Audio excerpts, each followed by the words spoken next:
என் இனிய தோழர்கள் மற்றும் தோழிகளுக்கு பஞ்சாங்க நேரம் சேனலின் அன்பான வணக்கம். நாம் இன்னைக்கு இந்த வீடியோ பதிவின் மூலமாக என்ன தெரிஞ்சுக்க போகிறோம் அப்படின்னா, ரிஷபராசி அன்பர்களுக்கு அடுத்து வரும் 15 நாட்கள் எப்படிப்பட்ட மாற்றம்லாம் நிகழப்போகிறது என்று பார்க்க போகிறோம்.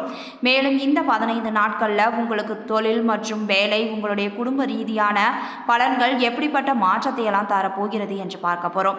இந்த பதிவானது ரிஷபராசி அன்பர்களுக்கு ஒரு நல்ல பதிவாக அமையும். ஸோ இந்த வீடியோ பதிவை நீங்கள் ஸ்கிப் பண்ணாமல் பாருங்கள். மேலும் இந்த வீடியோ பதிவாக நீங்கள் லைக் பண்ணுங்கள், ஷேர் பண்ணுங்கள், கமெண்ட் பண்ணுங்கள். மறக்காமல் நம்முடைய சேனலை சப்ஸ்கிரைப் பண்ணுங்கள். கூட இருக்க பெல் பட்டனையும் மறக்காமல் கிளிக் பண்ணுங்கள். அப்போ தான் நாங்கள் போடுற ஒவ்வொரு பதிவும் நோட்டிஃபிகேஷன் மூலமாக உடனுக்குடன் உங்களை வந்து சென்றடையுங்க. இப்போ வாங்க வீடியோக்குள்ளே போகலாம். வீடியோக்குள்ளே போகிறதுக்கு முன்னாடி உங்களுக்கு திருச்செந்தூர் முருகனை ரொம்ப பிடிக்கும்னா திருச்செந்தூர் முருகனுக்கு அரோகரா என்னும் மந்திரத்தை மறக்காமல் 3 முறை எங்களுக்கு கமெண்ட் பண்ணுங்கள். ஸ்ரீ வாராகியம்மன் ஜோதிட நிலையம். ஸ்ரீ வாராகியம்மன் ஜோதிட நிலையத்தில் குடும்பத்தில் நடக்கக்கூடிய அனைத்து விதமான பிரச்சனைகளுக்கும் உடனடி தீர்வு வழங்கப்படுதுங்க. மேலும் இவர்களிடம் மாமியார் மற்றும் மருமகள் பிரச்சனை, செவ்வாய் தோஷத்தினால் பிரச்சனைகள், பண பிரச்சனைகள், மாயமந்திரம், மன அழுத்தம், உறவில் சிக்கல் போன்ற அனைத்து விதமான பிரச்சனைகளுக்கும் உடனடி தீர்வு வழங்கப்படுது. உங்களுக்கும் இது போன்ற பிரச்சனைகள் ஏதாவது இருந்தால் மறக்காமல் ஸ்க்ரீனில் தெரிகிற வாட்ஸ்அப் நம்பருக்கு தொடர்பு கொண்டு நீங்களும் பயன்பெற்றுக்கோங்க. ரிஷப ராசிக்கார நேயர்களே, மே மாதத்தின் முதல் வாரத்தில் திருக்கணித பஞ்சாங்கப்படி நவகிரகங்களின் சஞ்சாரத்தை பார்த்தால் சூரியன் மேச ராசியில் இருக்கிறாருங்க. செவ்வாய் மீன ராசியில் இருக்கிறாரு. புதன் வக்ரகதியில் மீன ராசியில் இருக்கிறாரு. ரிஷபத்தில் குருவும் சஞ்சரிக்கிறாரு. சுக்கிரன் மேச ராசியில் சஞ்சரிக்கிறாரு.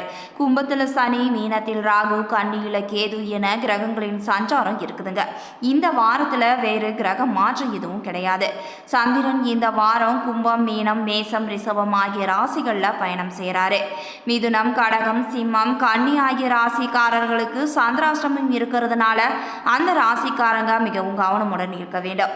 இந்த வாரம் கிரகங்களின் சஞ்சாரம், கூட்டணி பார்வைகளால் மேசம் முதல் மீனம் வரை 12 ராசிக்காரர்களுக்கும் யாருக்கு அதிர்ஷ்டம் அதிகரிக்கும், சுபவிரய செலவுகள் யாருக்கு வரும் என்று தொடர்ந்து இந்த பதிவின் மூலமாக தெரிஞ்சுக்கலாம்.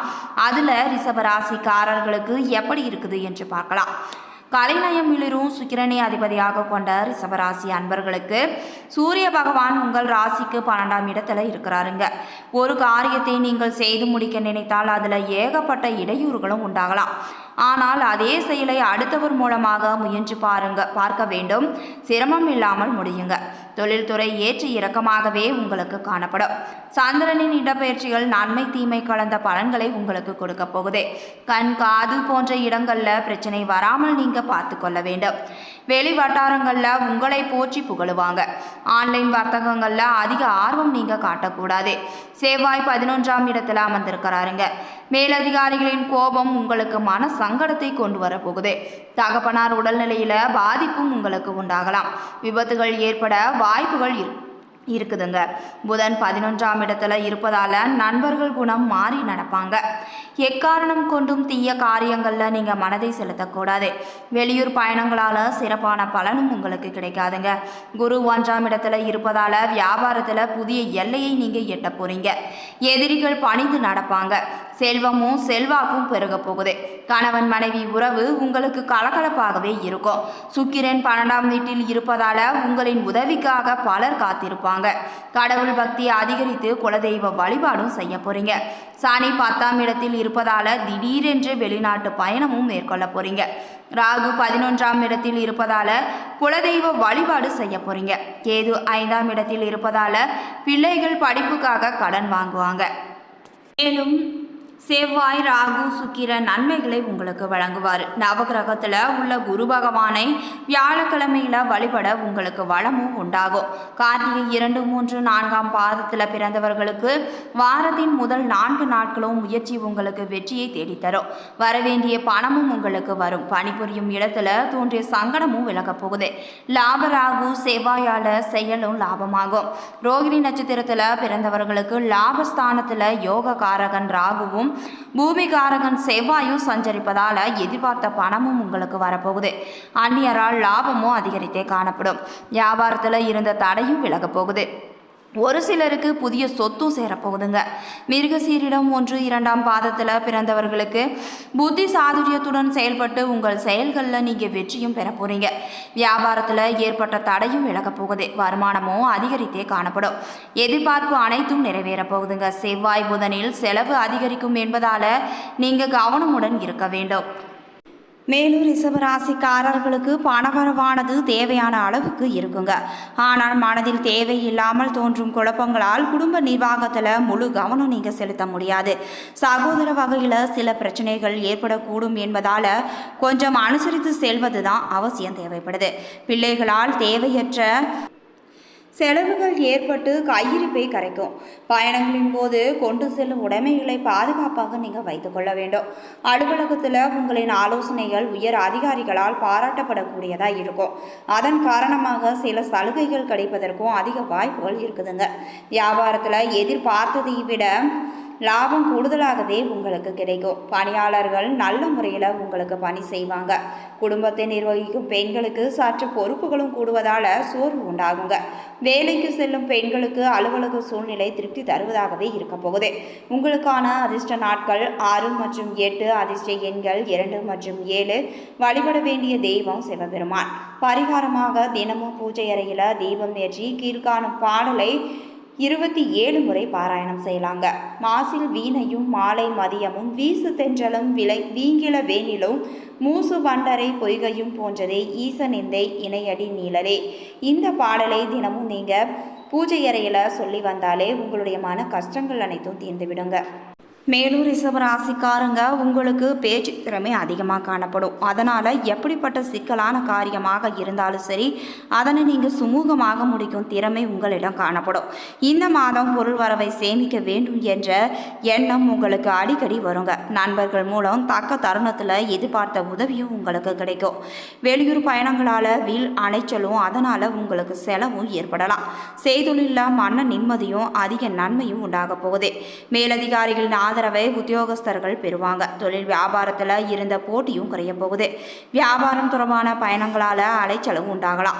எதிர்பார்த்த பலன் உங்களுக்கு தாமதப்பட போகுதுங்க. குடும்பத்தில் சுப காரியமும் நடக்கலாம். சிலருக்கு குழந்தை பாக்கியமும் ஏற்பட போகுது. கணவன் மனைவிக்கிடையே மகிழ்ச்சி மற்றும் சந்தோஷமானது அதிகரித்தே காணப்படும். பிள்ளைகளால் உங்களுக்கு நன்மை ஏற்பட போகுதுங்க. அவர்களது திறமை கண்டு மன மகிழ்ச்சியும் அடைய போறீங்க. பெண்களுக்கு வீண் அலைச்சலும் செலவும் ஏற்பட்டாலும் கூட சேமிக்க வேண்டும் என்ற எண்ணம் ஏற்பட்டு கொண்டே தான் இருக்கும். எதிர்பார்த்த உதவிகளும் உங்களுக்கு கிடைக்க பெறுவீங்க. கலைத்துறையினருக்கு சிறப்பான காலகட்டமாக இந்த மே மாத காலகட்டம் அமைய போகுது. தாமதமாகி வந்த வாய்ப்புகள் அனைத்தும் உங்களுக்கு திரும்ப கிடைக்க போகுதுங்க. அரசியலில் இருப்பவர்களுக்கு இந்த காலகட்டமானது மந்தமாகவே காணப்படும். மேலிடத்தை அனுசரித்து செல்வது உங்களுக்கு நல்லதுங்க. வீண் அலைச்சலும் வேலைப்பளவும் ஏற்படலாம். மாணவர்களுக்கு கல்வியில் இருந்த போட்டியும் நீங்க போகுது. எதிர்பார்த்த வெற்றியும் கிடைக்க போகுது. மனதில் தன்னம்பிக்கையும் உண்டாக போகுது. கார்த்திகை 2, 3, 4ஆம் பாதங்கள். இந்த மாதம் எல்லாவற்றிலும் நன்மையே கிடைக்க போகுதுங்க. அடுத்தவர்களை அனுசரித்து போய் காரியங்களை நீங்க வெற்றிகரமாக செய்து முடிக்க போறீங்க. எதிர்பாராத செலவும் ஏற்பட போகுது. சிந்தித்து செயல்படுவது உங்களுக்கு நன்மை ஏற்படுத்தி தரும். மேலும் உங்களுக்கு பணவரவு எதிர்பார்த்ததை விட அதிகமாகவே அமையும். அடுத்தவர் நலனுக்காக பாடுபட வேண்டியும் இருக்கலாம். பெரியோர் உதவியும் உங்களுக்கு கிடைக்குங்க. காரிய தடைகளும் வரலாம். வழக்குகளில் சாதகமான போக்கே காணப்படுங்க. அடுத்து ரோகிணி நட்சத்திரம். ரோகிணி நட்சத்திரத்தில் பிறந்தவர்களுக்கு இந்த மாதம் நண்பர்களிடம் நீங்கள் கவனமாகவும் எச்சரிக்கையுடனும் பழக வேண்டும். தொழில் வியாபாரம் தொடர்பாக பயணங்கள் செல்ல வேண்டி கூட இருக்கலாம். பார்ட்னர்களுடன் நீங்கள் அனுசரித்து செல்ல வேண்டும். உத்தியோகத்தில் இருப்பவங்க சக ஊழியர்களுடன் விட்டு கொடுத்து செல்வது தான் நல்லதுங்க. வீண் அலைச்சலும் உண்டாகலாம். குடும்பத்தில் இருப்பவர்களுடன் அவ்வப்போது அடிக்கடி சண்டைகளும் ஏற்படலாம். மிருகசீரிசம் 1, 2ஆம் பாதத்தில் பிறந்தவர்களுக்கு இந்த மாதம் கணவன் மனைவி ஒருவருக்கொருவர் அனுசரித்து செல்வதுதான் உங்களிடையே கருத்து வேற்றுமை வராமல் தடுக்குங்க. பிள்ளைகள் நீங்கள் சொல்வதை கேட்டு நடக்க வேண்டும். மனதுக்கு திருப்தியை தரக்கூடியதாக இருக்கும். உறவினர்களுடன் வாக்குவாதத்தை நீங்கள் தவிர்க்க வேண்டும். மரபுக்கு ஏற்ற செலவும் இருக்குங்க. மற்றவர்கள் பிரச்சனை தீர நீங்கள் பாடுபட போறீங்க. காரிய தடை தாமதமும் ஏற்படலாம். பரிகாரமாக ராமாயணத்தில் சுந்தரகாண்டம் படித்து வர எல்லா கஷ்டங்களும் உங்களுக்கு நீங்கிவிடும்.